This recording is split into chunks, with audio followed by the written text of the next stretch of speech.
কি কি সমস্যা কি হইলো, স্ট্রোকের পরে কি হলো আপনার? আমার এই সাইডে স্ট্রোক করলো। হ্যাঁ, তখন নামাজ পড়তে পারতাম ছেড়ে, এখন যে ছাড়ে নামাজ পড়তে পারি, করতে পারি।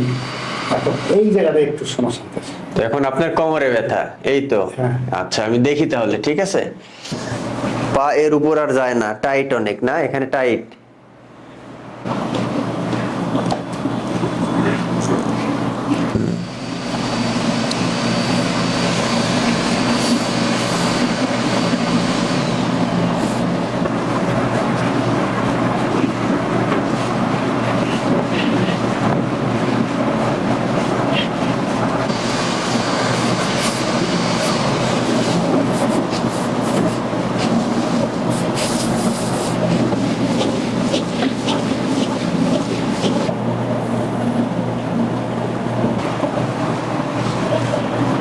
আগে এর বেশি কিন্তু উঠতো না, এখন দেখেন অনেকখানি বাড়ছে না?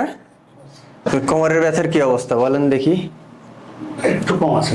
একটু কমছে। কোন জায়গায় ব্যথা আছে বলেন দেখি, এখন নড়াচড়া করেন। এই জায়গাটাই পরে এখন একটু কম আছে।